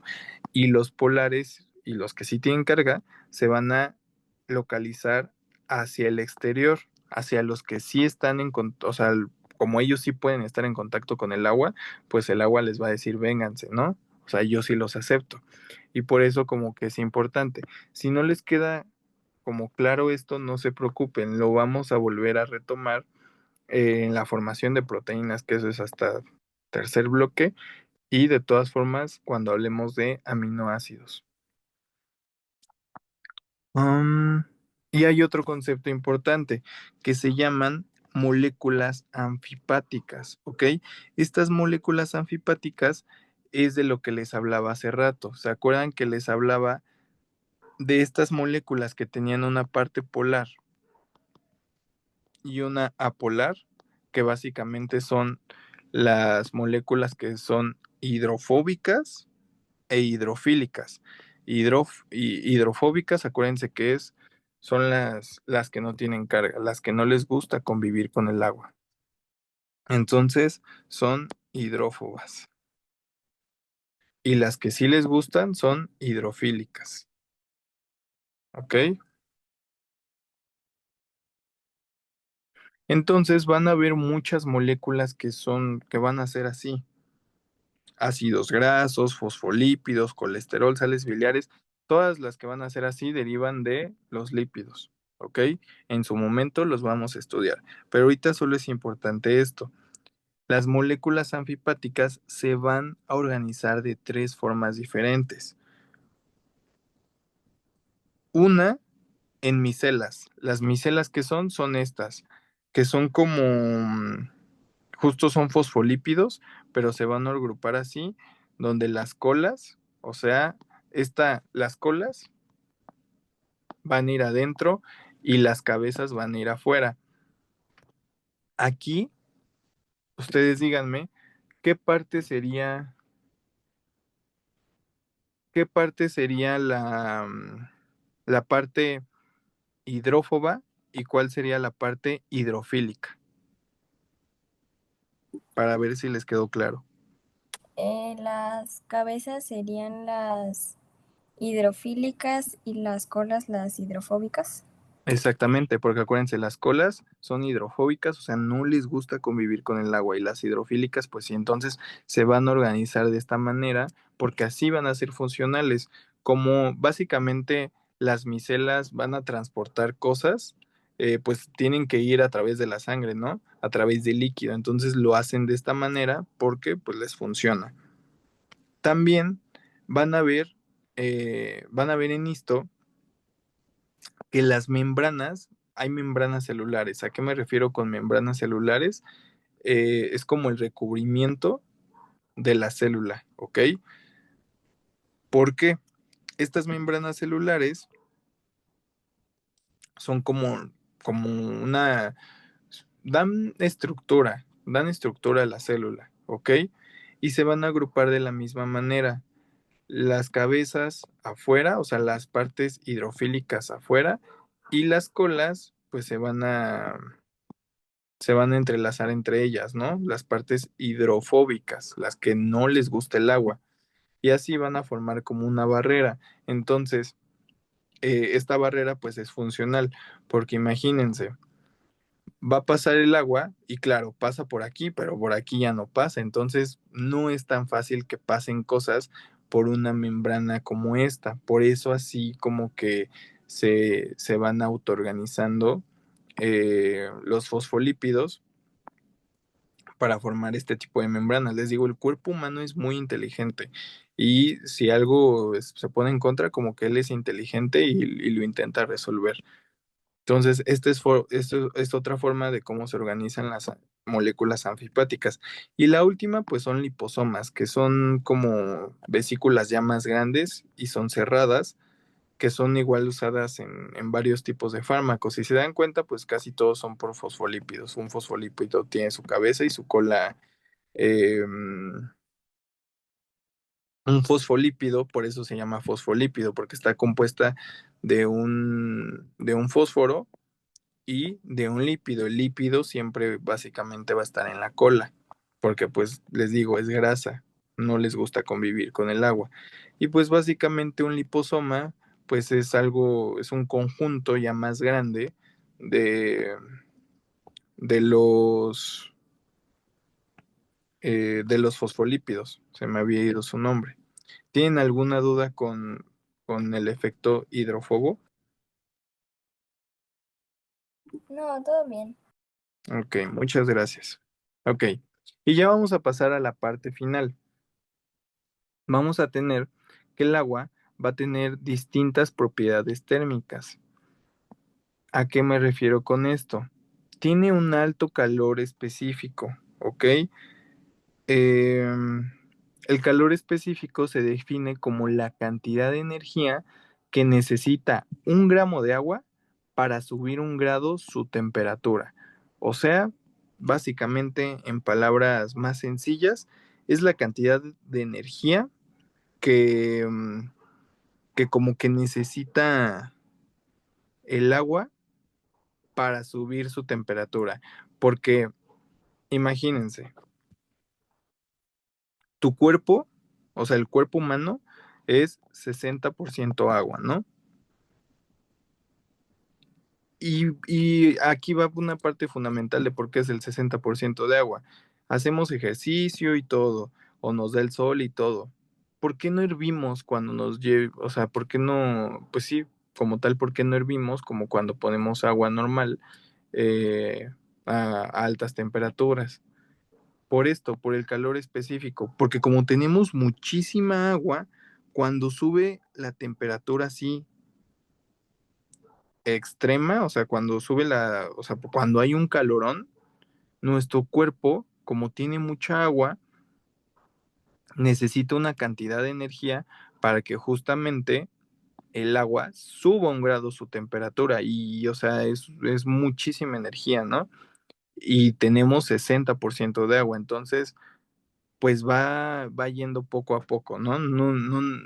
O sea, está el calorón y no hervimos como tal, porque por el agua, porque tiene un calor específico muy alto, o sea, necesita de mucha energía para calentarse demasiado. Entonces, podríamos decir que el agua como que absorbe mucho calor antes de verdaderamente calentarse. Entonces va a actuar como un amortiguador térmico, ¿ok?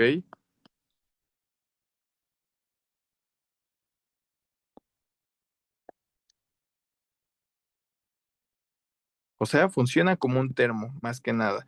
Nos va a estar como, pues sí, como tal, amortiguando tal vez la caída de temperatura, los cambios bruscos de temperatura, si hace mucho calor, va a intentar mantener eh, nuestra temperatura en, pues, en un rango que no sea como tan destructible, por así decirlo, porque imagínense, si no tuviéramos como el 60% del agua, el sol nos da y ya estuviéramos de que hirviendo.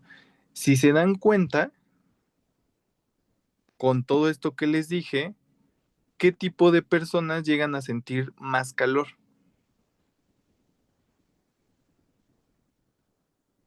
Las que no tienen tanto porcentaje de agua, como los Exactamente. adultos mayores.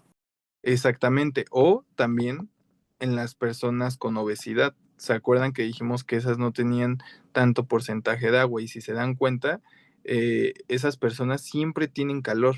O sea, siempre están de que no hace mucho calor, pues es porque justamente no tienen tanta agua en su cuerpo, por esta propiedad del agua. Después tenemos el otro lado, que el agua también tiene un calor de fusión pues muy alto. ¿Qué es el calor de fusión? Es la energía necesaria para fundir un sólido.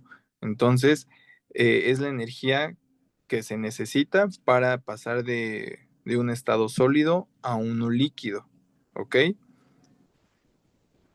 Esta propiedad lo que, lo que nos hace es que pues evita que nos congelemos, básicamente. O sea, si vamos a la Antártida, esto es lo que hace que no nos congelemos, el alto calor de de fusión del agua. Como tenemos 60% otra vez, pues necesitan muchísima, o sea, muchísima energía para que, o sea, esto, bueno, no sé si lo entiendan así, pero porque está como complicado, ¿no? Energía necesaria para fundir un sólido, o sea, ¿cómo? Hace, en realidad, es como la energía que hace que o sea, la energía necesaria para que el hielo se derrita. Entonces, como el agua tiene un alto calor de fusión, esto es lo que hace que nosotros no nos congelemos, porque pues toda nuestra agua es más de la mitad de nuestro cuerpo es agua. Entonces, pues podríamos congelarnos fácilmente, ¿no? Y esto es lo que hace que no suceda eso. Mm, por ejemplo, o sea, acuérdense, ¿qué órgano les dije que tenía como más agua? Pues el cerebro. Si no tuviéramos esto, el cerebro se nos congelaría. Ahora, el calor de evaporación. El calor de evaporación es la energía requerida para evaporar un mol de líquido. O sea, convertir líquido en gas, ¿no? El agua tiene un alto calor de evaporación, entonces va a minimizar las pérdidas de agua justamente por evaporación, y cuando ocurre va a proveer un sistema de enfriamiento eficiente al extraer calor de la superficie. Así es como viene en su libro, pero en palabras más sencillas, es la energía necesaria para que el agua líquida pase a vapor. ¿Y cuál es el efecto que tiene esto fisiológicamente? Pues la sudoración, como aquí viene. ¿Por qué? Cuando el sudor se evapora, se lleva calor de la piel, ¿ok? Entonces va a empezar a enfriar el cuerpo. ¿Sí entienden por qué? Sí, Ok, vale. Entonces, cuando el agua, eh, justo en forma de sudoración, pues vamos a ir perdiendo agua, ¿no? Y al final, pues cuando sale esta agua, se va a evaporar y se evapora y se lleva el calor que tenemos en el cuerpo con esa evaporación. Algo interesante es que un adulto puede perder hasta 1.2 litros de agua al día solo como en pérdidas insensibles. ¿Qué serían las pérdidas insensibles? Pues justo el sudor en la piel y la respiración,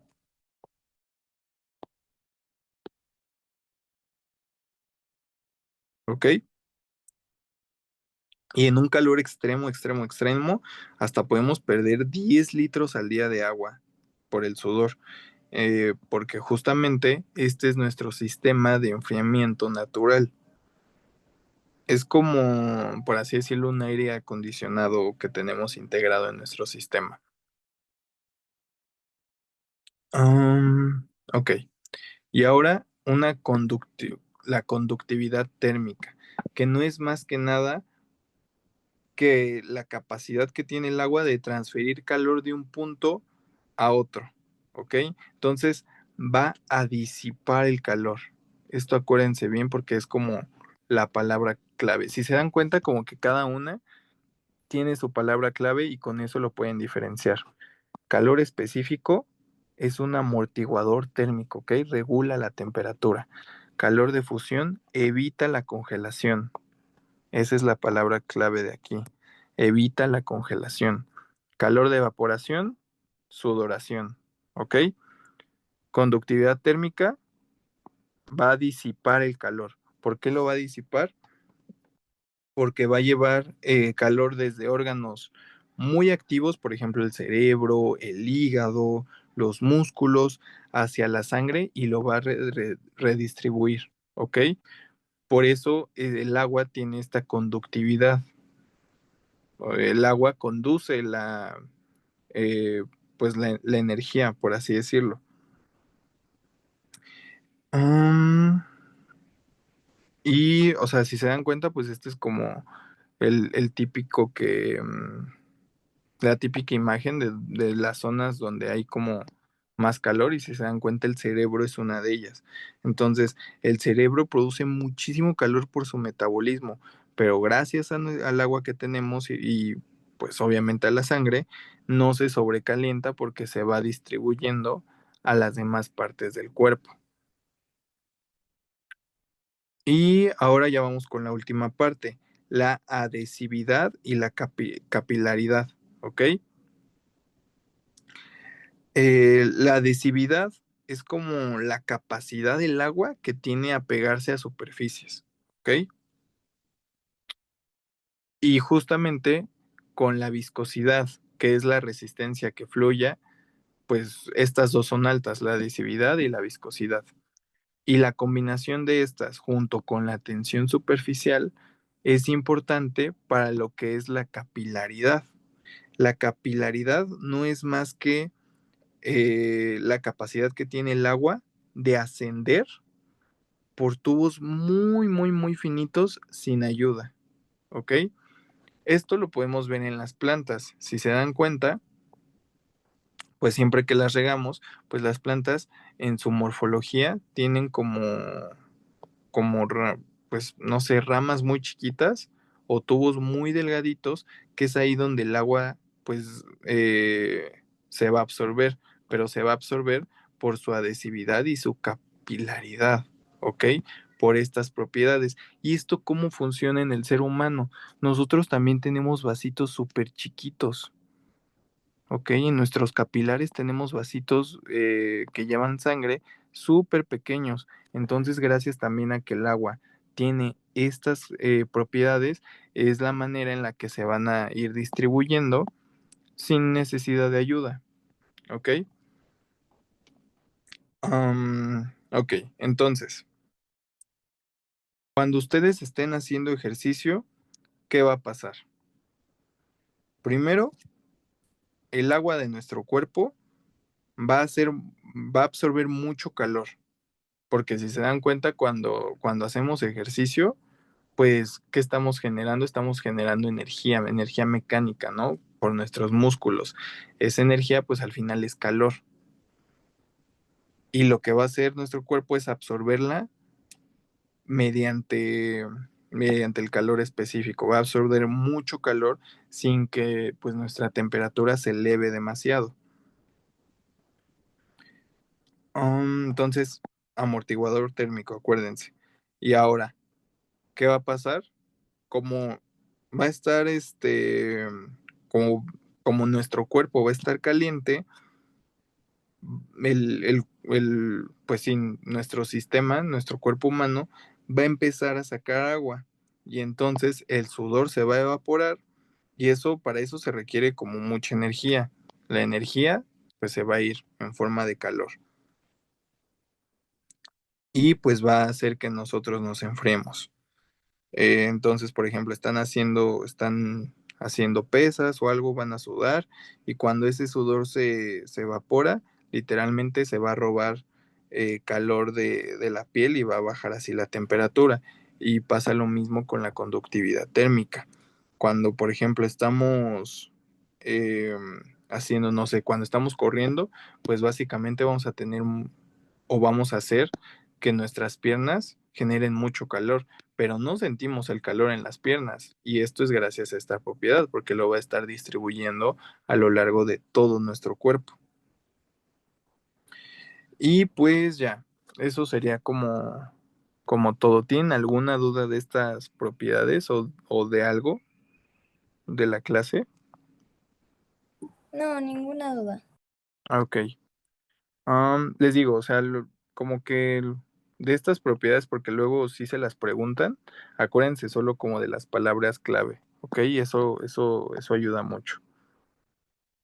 Pero bueno, muchas gracias por haber estado en esta clase muestra. Espero que les haya gustado mucho, que sí hayan aprendido y que pues les vaya bien en la próxima semana que ya va a ser como su primera semana de clases oficial.